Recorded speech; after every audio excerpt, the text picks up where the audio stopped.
కర్నూలు జిల్లా ఆలూరులో అన్ని ప్రాంతాల్లో పోలీస్ చెక్ పోస్టులను ఏర్పాటు చేశారు. వైఎస్ఆర్సీపీ నేతలు రాకుండా అడ్డుకట్ట వేస్తున్నారు పోలీసులు. ఎమ్మెల్యే విరూపాక్షిపై అట్రాసిటీ కేసును బనాయించేందుకు కుట్రలు చేస్తున్నట్లుగా తెలుస్తోంది. ఎమ్మెల్యే విరూపాక్షి అక్రమ అరెస్టును వైఎస్ఆర్సీపీ ఖండించింది. కూటమి సర్కార్ కక్ష రాజకీయాలు చేస్తోందని వైఎస్ఆర్సీపీ నేతలు మండిపడుతున్నారు. పచ్చ చొక్కాలు వేసుకుని పోలీసులు పనిచేస్తున్నారని ఫైర్ అయ్యారు. ఎమ్మెల్యే విరూపాక్షిని అక్రమంగా అరెస్టు చేయడం అన్యాయం అన్నారు.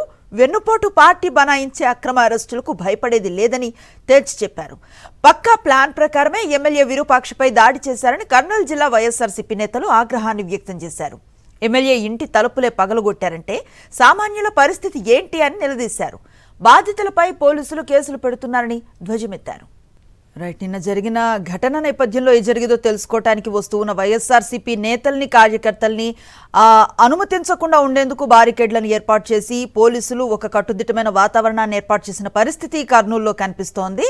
ప్రస్తుతం అక్కడ హైటెన్షన్ వాతావరణం నెలకొన్నట్లుగా సమాచారం. కంప్లీట్ డీటెయిల్స్ అందించేందుకు మా కరెస్పాండెంట్ ఫోన్ లైన్లో అందుబాటులో ఉన్నారు. కర్నూలు జిల్లా ఆలూరులో టెన్షన్ వాతావరణానికి సంబంధించిన పూర్తి వివరాలు ఆయన అందజేస్తారు. లోకేష్, ఏంటి ప్రస్తుత పరిస్థితి, ఏం జరుగుతోంది? అనుశ్రీ యొక్క కర్నూలు జిల్లాలోని ఆలూరు నియోజకవర్గంలో హై టెన్షన్ వాతావరణం నెలకొంది. ఏదైతే వైఎస్ఆర్సీపీ ఎమ్మెల్యే విరూపాక్షితో పాటు అతని తనయుడైన చంద్రశేఖర్ ని అక్రమంగా అరెస్ట్ చేసి చిప్పగిరి పోలీస్ స్టేషన్ కి తరలించడం జరిగింది. ఈ నేపథ్యంలో వైఎస్ఆర్సీపీ శ్రేణులు పెద్ద సంఖ్యలో యొక్క ఆలూరు నియోజకవర్గానికి చేరుకుంటున్నారు. అయితే పోలీసులు ఏదైతే యొక్క అక్రమ అరెస్టు కు పాల్పడ్డారో అదే తరహాలో వైఎస్ఆర్సీపీ శ్రేణులను అడ్డుకునేందుకు పూర్తిగా నియోజకవర్గం చుట్టూ చెక్ పోస్టులను ఏర్పాటు చేయడం జరిగింది. ఎవరిని కూడా ఆ యొక్క చిప్పగిరికి రానివ్వకుండా అడ్డుకుంటున్న పరిస్థితి కనబడుతుంది. మొత్తం మీద మనం చూసుకున్నట్లయితే ఏ విధంగా అయితే పోలీస్ బలగాలు ఆ యొక్క ఆలూరు ఎమ్మెల్యే నివాసానికి చేరుకొని తలుపులు బద్దలు కొట్టి దౌర్జన్యంగా అక్రమ అరెస్ట్ చేశారో అదే తరహాలో ఈ రోజు చూస్తున్నట్లయితే వైఎస్ఆర్సీపీ శ్రేణులను ఎవరిని కూడా ప్రాంతానికి రానివ్వకుండా అడ్డుపడుతున్న పరిస్థితి. ఈ యొక్క అక్రమ అరెస్టులు కావచ్చు, అక్రమ కేసులు బనాయించడం కావచ్చు, దీన్ని వైఎస్ఆర్ కాంగ్రెస్ పార్టీ తీవ్రంగా ఖండిస్తున్న పరిస్థితి. ఈ నేపథ్యంలో చిప్పగిరికి పెద్ద సంఖ్యలో వైఎస్ఆర్సీపీ శ్రేణులు చేరుకునే పరిస్థితి కనపడుతుంది. ఏదైతే ఎమ్మెల్యేకు అండగా నిలబడాలనే ఒక ఉద్దేశంతో భారీగా తరలి వస్తున్న నేపథ్యంలో పోలీసులు అయితే అడుగడుగున ఆంక్షలు విధిస్తూ అడ్డుకునే ప్రయత్నం అయితే చేస్తున్నారు. మొత్తం మీద ఈ యొక్క నియోజకవర్గం అంతా పోలీసు వలయంగా మార్చుకొని అడుగడుగున యొక్క చెక్ పోస్టులను ఏర్పాటు చేసి పూర్తిగా ఈ వైఎస్ఆర్సీపీ శ్రేణులను ఎవరిని కూడా రానివ్వకుండా చేస్తున్న పరిస్థితి.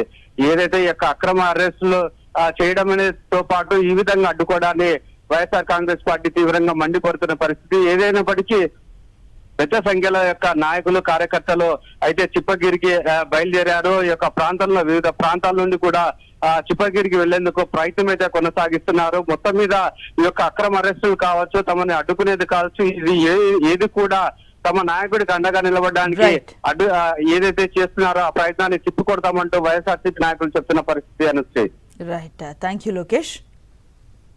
వైఎస్ఆర్సీపీ కార్యక్రమాల్లో చురుగ్గా పాల్గొంటున్న ఒక కార్యకర్త గిరిపై దాడి జరిగినట్లుగా ఆయన ఫోన్ చేసి తనపై హత్యాయత్నం జరిగే ప్రయత్నం జరుగుతోంది. స్థానిక టీడీపీ నేతలు తనని తన కుటుంబ సభ్యులను కొడుతున్నారు అంటూ విరూపాక్షి ఎమ్మెల్యే ఎవరైతే ఉన్నారో ఆయనకి కాల్ చేయడం జరిగింది. అప్పుడు హుటాహుటిన ఎమ్మెల్యే విరూపాక్షి ఆయనకు ధైర్యం చెప్పేందుకు, ఆ ప్రమాదాన్ని ఆపేందుకు స్థానిక పోలీస్ స్టేషన్లో ఫిర్యాదు చేయాలన్న ఉద్దేశంతో అక్కడికి బయలుదేరారు. ఈ నేపథ్యంలో దాడి చేసిన వారు అక్కడి నుంచి వెళ్లిపోవడంతో అసలు ఏం జరిగిందో తెలుసుకునే ప్రయత్నంలో భాగంగా వారి ఇంటికి వెళ్లే ప్రయత్నం చేశారు. దీన్ని అదునుగా తీసుకున్నటువంటి పోలీసులు తాము అక్కడికి వెళ్లటం కారణంగానే ఈ రాద్ధాంతం జరిగిందన్న ఒక నెపాన్ని మోపి విరూపాక్షితో పాటు ఆయన కుమారుడు చంద్రశేఖర్ ను కూడా పోలీసులు అదుపులోకి తీసుకున్నారు. అయితే ఈ పర్యావసనం అంతా కూడా, ఈ పరిణామాలు జరిగిన నేపథ్యం అంతా కూడా చాలా రూట్గా జరిగినట్లుగా తెలుస్తోంది. ఎమ్మెల్యే విరూపాక్షి ఎవరైతే ఉన్నారో ఆయన ఇంటికి సంబంధించినటువంటి సీసీ ఫుటేజ్ను కూడా వాళ్ళు హ్యాండ్ ఓవర్ చేసుకున్నట్లుగా తెలుస్తోంది. ఈ నేపథ్యంలో ఎమ్మెల్యే విరూపాక్షితో పోలీసులు వ్యవహరించిన తీరు కూడా కొంత వివాదాస్పదంగా మారిన పరిస్థితి. మనతో పాటు కాటసాని రాంభూపాల్ రెడ్డి గారు, నంద్యాల జిల్లా వైఎస్ఆర్సీపీ అధ్యక్షులు ఫోన్ లైన్లో అందుబాటులో ఉన్నారు. వారితో మాట్లాడే ప్రయత్నం చేద్దాం. నమస్తే అండి రాంభూపాల్ రెడ్డి గారు. ఈ రోజు మనం చూస్తూ ఉన్నాం, గతంలో జరిగిన, అంటే మీ పార్టీ నేతలపై జరిగిన దాడుల తరహా ఒక దాడి ఈరోజు విరూపాక్షి ఇంటిపై జరగటాన్ని చూస్తున్నాం. సేమ్ టైం దాడి చేసిన వాళ్ళని వదిలేసి వీళ్ళని పోలీసులు అదుపులోకి తీసుకున్న విధానం ఎలా చూస్తున్నారు? ఏం చేద్దాం అనుకుంటున్నారు? నెక్స్ట్ మీ స్టాండ్ ఏంటి?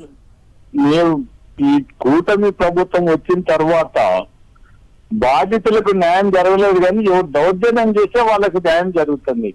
ఇప్పుడు ఎవరైతే తెలుగుదేశం వాళ్ళ విక్టిమ్స్ ఉన్నారో వాళ్ళ మీద కాదు, వాళ్ళకు న్యాయం చేయాల్సింది ఓడించి ఎవరైతే ఇబ్బంది పడుతున్నారో వాళ్ళ మీద కేసు పెట్టి తెలుగుదేశం వాళ్ళకు ఫేవర్ చేయడానికి ఈ పోలీస్ వ్యవస్థ ఉందనేది మాత్రం బాగా స్పష్టంగా తెలిసిపోతుంది. నేను చూసాను నా 85 నుంచి నేను నా రాజకీయ జీవితంలో ఇంతవరకు ఇంత ఘోరమైన పోలీస్ వ్యవస్థను ఇట్లా తయారయ్యాను, ఇంత వస్తే అద్భుతం మొట్టమొదటిసారి నా 40 రాజకీయ చరిత్రలో మొట్టమొదటిసారి చూస్తున్నాను. ఇట్లా పరిస్థితి లేదు. అంతకుముందు ప్రతిపక్షంలో ఉండేటప్పుడు చూసినాము, అధికారంలో ఉన్నప్పుడు చూసినాము, అన్ని చూసినా కానీ పోలీస్ వ్యవస్థ ఈ విధంగా తయారైపోయి బాధితులకు న్యాయం చేయాల్సింది పోనిచ్చి వాళ్ళకి న్యాయం చేయకుండా అన్యాయం చేసే పరిస్థితి మాత్రం మొట్టమొదటిసారి ఈ కూటమి ప్రభుత్వంలో ఈ తెలుగుదేశం పరిపాలన మనం చూడగలుగుతాం.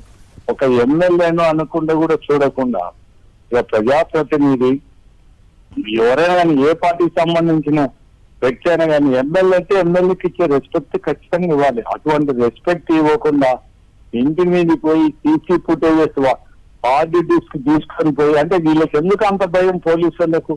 ఆర్డీ డిస్క్ తీసుకోవాల్సిన అవసరం లేనే లేదు. అంటే వాళ్ళు చేసిన దౌర్జన్యం, వాళ్ళు చేసింది బయటపట్టే ఇబ్బంది అనే ఉద్దేశంతోనే ఆర్డీ డిస్క్ కూడా తీసుకొని పోయినారు. అంటే పోలీస్ వ్యవస్థ ఈ విధంగా తెలుగుదేశం గూండాల కంటే ఎక్కువ చేసే పరిస్థితి ఈ పోలీస్ వ్యవస్థని. కాబట్టి ఇప్పటికైనా పోలీస్ అధికారులు మారండి, మీరు ఇది పద్ధతి కాదు, మీరు ప్రజలకు న్యాయం చేయని కానీ ఒకరికి మాత్రం ఇట్లా కొమ్ము కాసే విధంగా వద్దనేది మాత్రం నేను పోలీస్ వ్యవస్థను కోరుతున్నాము.